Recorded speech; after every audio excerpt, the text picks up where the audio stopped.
What happens when you unleash the world's most reactive element? Let's find out as we experiment with elemental fluorine, a gas so dangerous most chemists never handle it in their entire careers.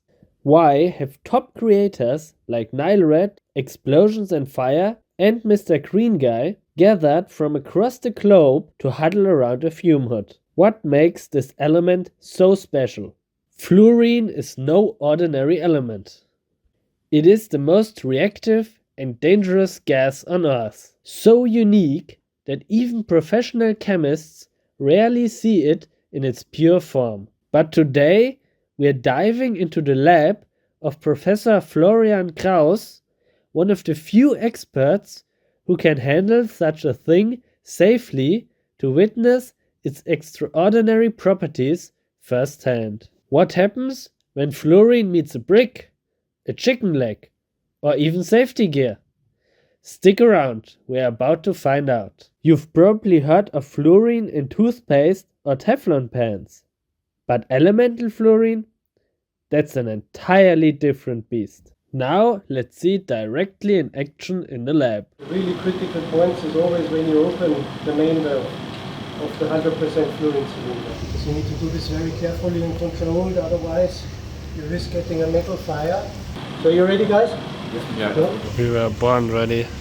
So first I will simply let some fluorine flow out and we check the presence of the fluorine with some potassium iodide solution on a filter paper.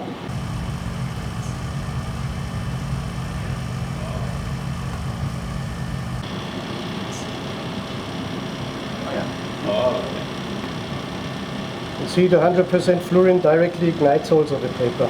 Yeah. So then we will be essentially ready to ignite the brick. I'm going to put 1 drop of isopropanol into the corner of the brick.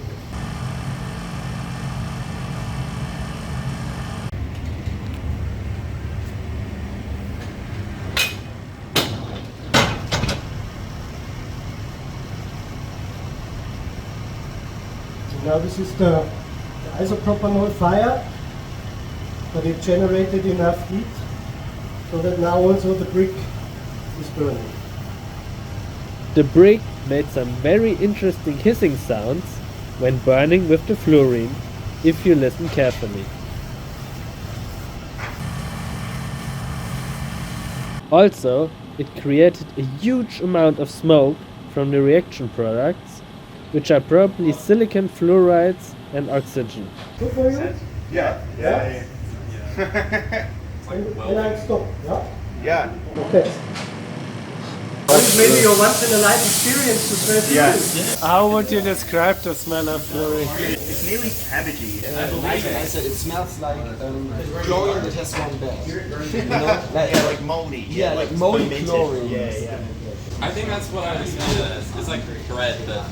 Yeah, it's much Like more it's not like off. fluorine is so synthetic, and this is like more of a natural smell. They It's don't like get a it. bad. I don't know the actual firecracker or something. We were also able to film all the reactions with a high-speed camera. So many thanks to Felix from the University and Experimenter of Heilbronn for providing the high-speed cameras to film the experiments. And also many thanks to Advanced Tinkering for creating these beautiful high-speed shots. In the high-speed footage, you can first see the very bright plasma formed by the reaction of isopropanol with elemental fluorine. This plasma is hot enough to actually ignite the brick, which you can see once the brick starts glowing. Since fluorine is apparently able to burn something like a brick that nobody would expect to burn, let's see how it reacts with a piece of charcoal. I bet the charcoal will ignite, so now it's on video. Oh! It's so cold that it starts there.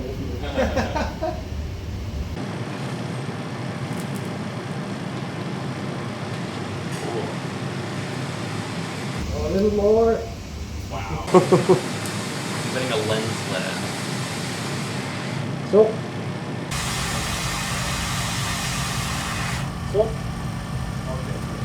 stop because my fingers are getting hot. And then this is the sign that you need to stop. Otherwise it catches fire. What's a piece of fluorinated coal? Me. What does it taste like? That's for the chicken we gotta determine.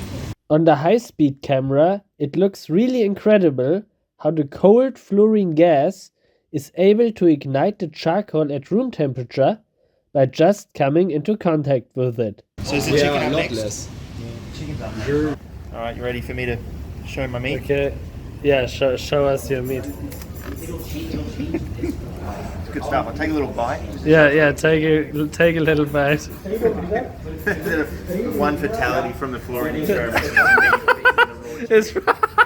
It would be so funny. Tom, bring on your meat. It's my meat time. Alright.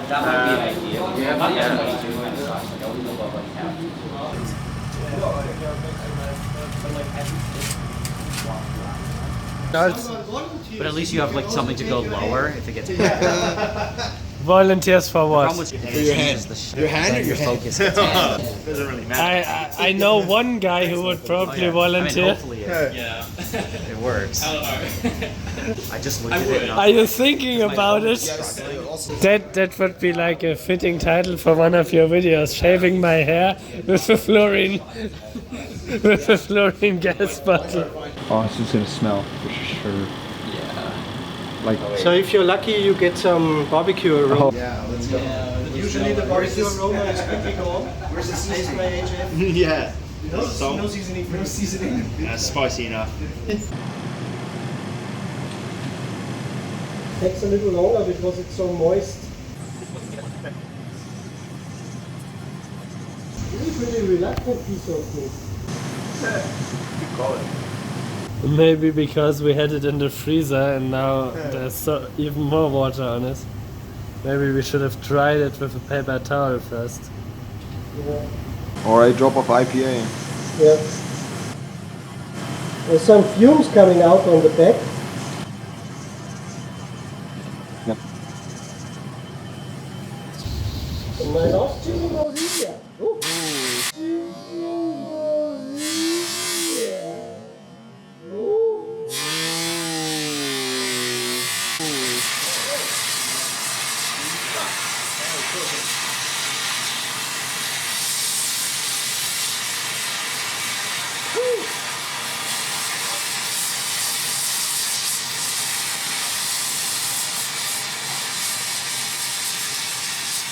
Once the chicken finally ignited, we had so much hydrofluoric acid and fluorine in the fume hood that you could see scary fumes starting to collect inside. Very good. Yeah. That was a lot of fluorine. Wait, really? Only lower the fume hood. See this, my leg? Now we have a lot of inside. So I would say everyone get out and close the door. Yeah. It's the chicken gas that I Chicken gas. It's just new compound. Das Records-Film, ich bin gleich weg. Immer! Nur die ganze Zeit. Take you back home. Take you back to Australia. Do you think it's still edible? Can, Of course you can. Maybe it's not healthy. It's all yours. so it get cooked until here. I'm gonna encase it in resin and ship it. I'm not gonna take it with me like on the plane because they'll stop me. Trophy. Imagine like at the airport. Customs, what's this? You can see blue flames in the high-speed shots, indicating the huge amount of energy released during the reaction between the fluorine and the chicken. Since burning chicken with a huge amount of fluorine was not enough, we also burned some sulfur to add to the horrible smell. Sulfur.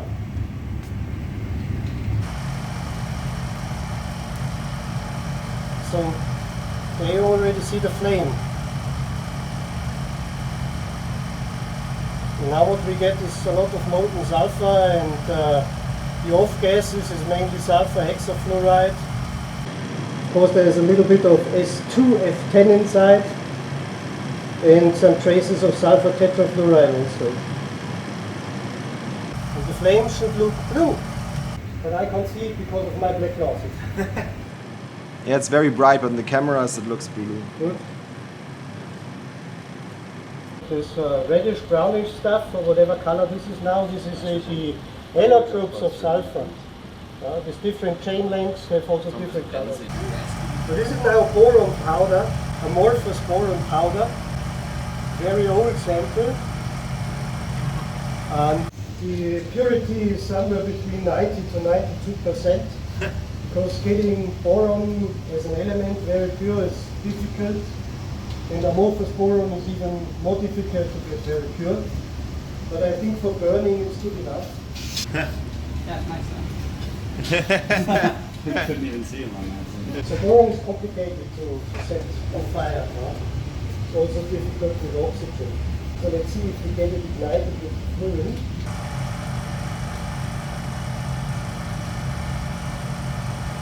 And you see that this is much more difficult compared to the sulfur. Now finally you have a boron trifluoride.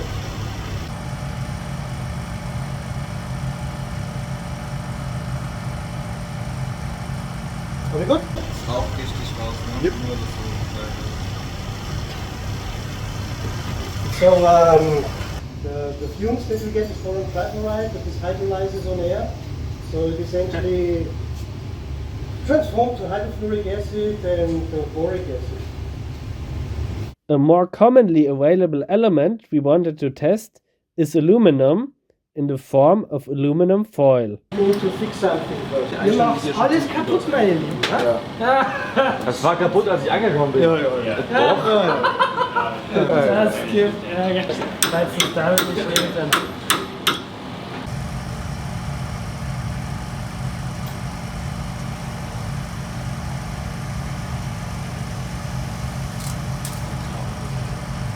Didn't ignite.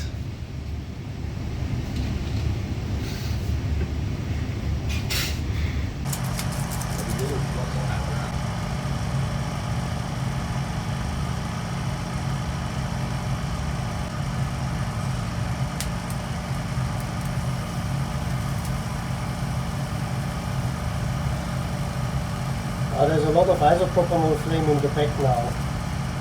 Maybe I took too much. Some more is better, huh? Woo! Woo! Oh, nice. So now we made aluminum trifluoride. In the high speed, you can see once again how the plasma formed by the mixture of isopropanol and fluorine ignites the aluminum foil. Since aluminum gave such pretty sparks, we also wanted to test the element iron in the form of a compact iron wire. Maybe for the iron wire I will start with isopropanol directly, yeah? Because I think otherwise you're not going to get it through, because it's too thick.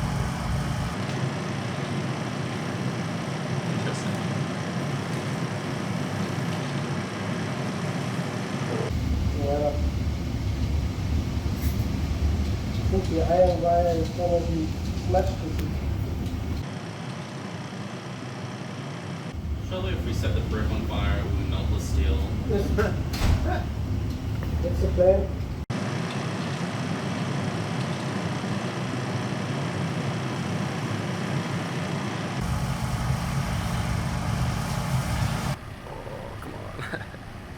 Oh, see, it's simply molten. Yeah, it's becoming sparkler. Woo! Oh.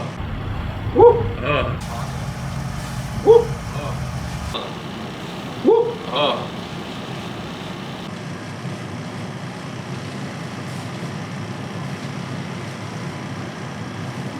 The boron.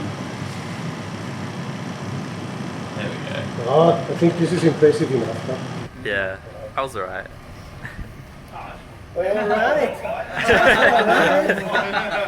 So rude, man. That's the highest German, you know. Oh, the highest appreciation. Yeah. It was acceptable. Delectable. Except one might be disappointed. Yeah. Iron might resist fluorine a little, but don't let that fool you. Before the final experiments with what fluorine does to your safety gear, the following story demonstrates the extreme dangers of fluorine. Pure fluorine is covered inside this one, so if it starts burning, the fire stays inside. That's the And idea, molten at metal least. starts to spin around. Has this thing been tested before? Yes, there was one case where a fluorine bottle burned, but everything stayed inside. So this is the fluorine bottle. Yeah. This was from the accident. Here you see the Oh, leftovers. so it's still the Yeah. same cabinet where it Yeah, blew up in. Yeah, it's not doesn't look, it just burned because there was something wrong with the pressure regulating valve. You have disco lights and The different colors is very necessary. That's it. And this flimsy metal is able to contain the fluorine. So the main thing is here at the bottle, and then just the spitting metal goes here, and it's just fine. Wow. It's impressive. But I mean, the guy when this fluorine fire happened must have been so terrified. There was no guy, so this was. He's gone now. It was at night, so no one noticed that. So. Oh, so you came back in the morning and you're like, oh no. Burned. Wow. But they bought this one from industry and was like fluorine ready, but it was fluorine ready. So that's why now we build it on our own. Now that we have established the destructive nature of fluorine towards pretty much everything, let's see how well standard safety equipment is able to deal with elemental fluorine gas. A piece of lab coat was an obvious first choice because we were all expecting that the elemental fluorine would burn it immediately upon contact. It's like the same strategy with the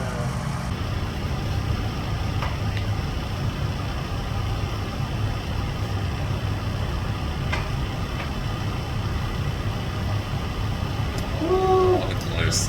We're setting the other thing on fire.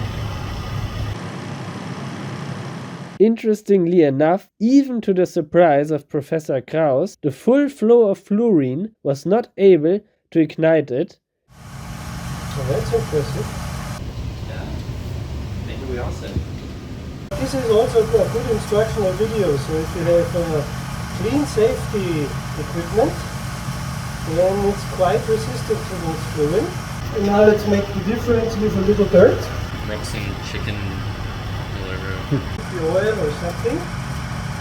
Yeah, chicken oil. In this case we use isopropyl again.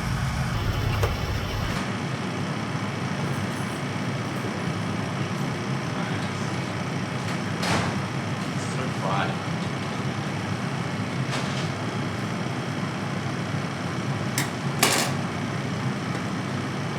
It's like a charcoal.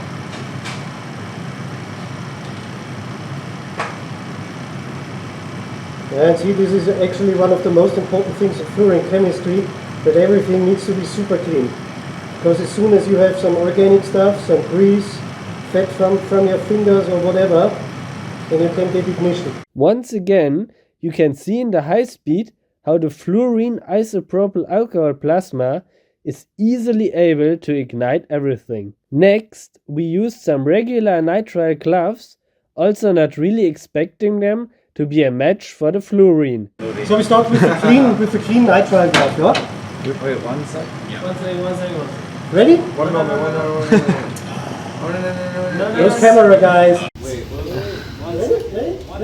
Ready? Yes. Yeah, yes. Go ahead, start.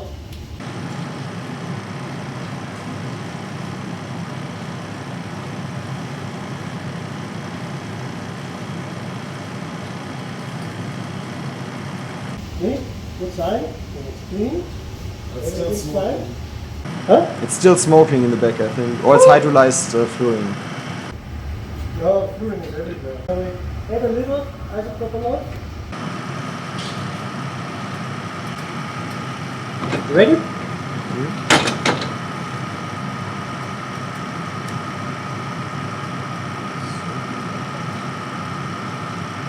Woo.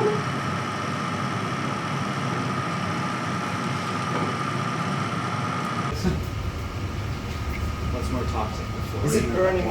It seems like it's burning way more than it would on air. Is it due to the fluid atmosphere? I also don't think so. Yeah. That would have to be so much fluorine. Wieder mal was zum Auspapsen. Oh, that made a mess. We made a little bit of a mess. Is smoke coming out of the flue? No? No. Oh, then we're good. I feel like I was in a fluorine pocket. You're in a fluorine pocket. It smells so much worse right there. Once they started burning, they really started burning a lot, and it's impressive to see in the high speed how quickly the fire starts. The most important piece of basic safety equipment we had to test was a pair of regular safety glasses.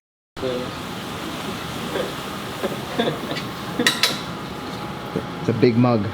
We won't have it burned for too long. Yeah. You guys are really adjusted to the smell in here. When you leave and come back, you're like, oh yeah. We've accepted our fate. You know, your lungs are young and they can suffer. Ready? Technology. No pressure. A little bit of pressure. Ready? Stop saying yeah. Oh, I said I'm ready. Yeah, ready? Who's not ready? I'm gonna start now. Okay.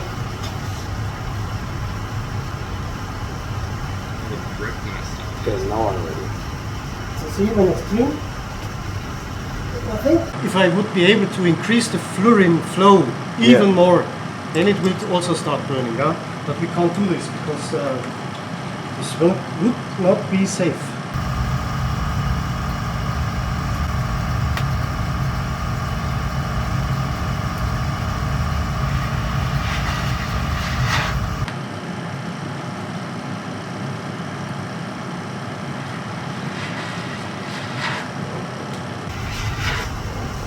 Alright? Is there still a fire? Yeah. Yeah. A little bit. That's some shit.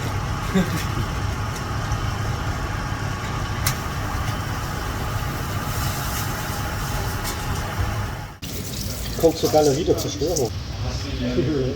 Wow. It is again very impressive how extremely quickly the safety goggles started burning with the help of just one drop of isopropyl alcohol. So if you want to see a piece of Nomex burning, this is also no problem. Don't you look, I'm filming this great channel? No. It's just like I have 10 videos. You can watch them all before you play. Oh, sorry. Oh, you're gonna... You can also put it inside. The whole one? It's gonna be so smelly afterwards. Oh, Yeah. So you want the whole one or we cut it? no, not the whole one. We can also put it inside like this maybe. We'll give it a try. You're gonna burn the whole one? No. Okay. No. Yeah, we'll burn the entire one Just remove the pressure regulator from the fluorine bottle. and let's full throttle.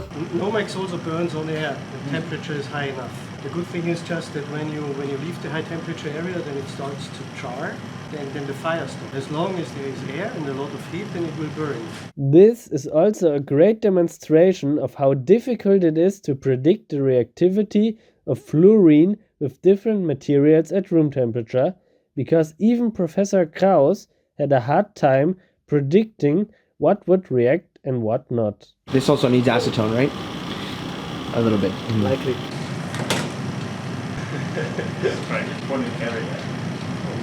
Bye bye, fireman! Oh god.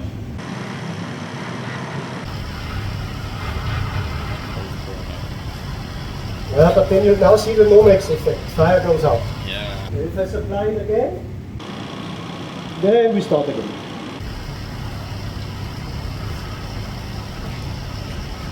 And then it comes the Nomex effect, yeah? By the way, if you think these fluorine reactions were intense, you won't want to miss what happens when liquid fluorine meets cesium metal. Trust me, it's on a whole different level. Make sure to hit subscribe and turn on notifications so you don't miss it.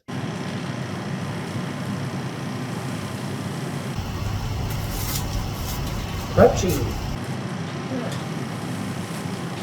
Very crunchy. Should put the chicken inside the sling. Yeah. See what happens. Du denkst nachher dran, wie du den Abzugbleich putzen musst. Ja, ja. So how much of a mess did we make? Ist das von... Ich glaube, das ist demnächst ein Projekt. This time, the Highspeed looks especially pretty, and you can see how it first sparkles on the surface of the jacket and then immediately turns into a hot burning plasma. Also, it is incredible that Professor Kraus could manage to show us these very difficult and dangerous experiments while surrounded by a bunch of noisy chemistry YouTubers filming him. Is that a Chronos? No, a little silence would be great, guys. Just playing around with 100% fluorine, there is no error margin. A huge shout out goes to Tom from Explosions and Fire, who also visited a different fluorine lab, and lab coats who impressively made fluorine at home. If you want more mind-blowing chemistry, definitely check them out. Many thanks to everybody who made this video possible, to Professor Kraus, who enabled and conducted the experiments, also to his PhD students who helped with the experiments, and to Felix and Advanced Tinkering for the beautiful high-speed shots. To NileRed, Mr. Green Guy and Explosions and Fire for filming and providing the footage of the experiments. And thank you very much for watching. Yeah, I was alright. It was acceptable. Or you might be disappointed. Yeah.